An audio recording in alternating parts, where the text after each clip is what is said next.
ॿी अहम ख़बर खां के आगाह कयूं पिया। कराची में जोहर मोड़ वटि एम्बुलेंस के बाहि लगी वई।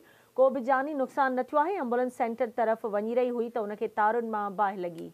एम्बुलेंस मुकम्मल तौर ते सड़ी वई। को भी जानी नुक़सान न थियो। अहम ख़बर असां शेयर करे रहिया आहियूं।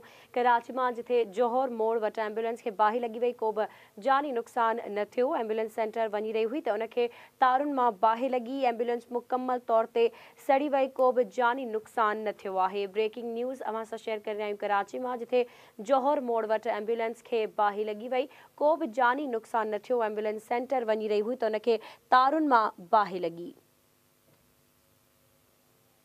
एक भेरो ॿी रवां खे आगाह कयूं पिया। अहम ख़बर आहे कराची में जोहर मोड़ वटि एम्बुलेंस के बाहि लगी वई।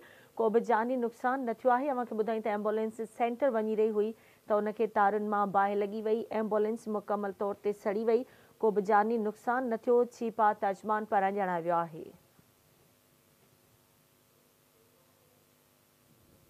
तफ़सील मालूम कंदासीं कराची में आवाज़ न्यूज़ रिपोर्टर आमिर सुप्रो खान। जी आमिर, कहिड़ा तफ़सील आहिनि वाक़े जे हवाले सां आगाह कजो।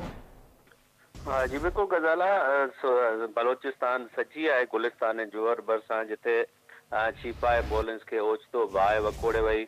जंहिं बाद जेको आहे ड्राइवर एम्बुलेंस मां लही करे पंहिंजी जान बचाई। चीपा तर्जमान जो इहो चवणु आहे त एम्बुलेंस खे जेकी बाहि लगी आहे उहो वायरिंग सबबु बाहि लगी आहे ऐं एम्बुलेंस ख़ाली हुई जेका वञी रही हुई कंहिं माण्हू खे खणण त रस्ते ते बाहि जो ई वाक़ियो पेश आयो आहे। ऐं चीपा तर्जमान जो इहो बि चवणु आहे त एम्बुलेंस मुकमल तौर ते सड़ी चुकी आहे, पर हिन महिल ताईं जेको आहे उनमें को भी जानी नुक़सान नाहे थियो। ऐं हीउ जेको वाक़ियो पेश आहे एम्बुलेंस के बाहि जो इहो तारुनि ज़रिए थियो आहे। तारुनि में बाहि लॻण सबबु पूरी एम्बुलेंस खे जेको आहे बाहि वकोड़े वई। ठीक है आमिर सुप्रो, अवां जी वॾी महिरबानी अपडेट करण लाइ।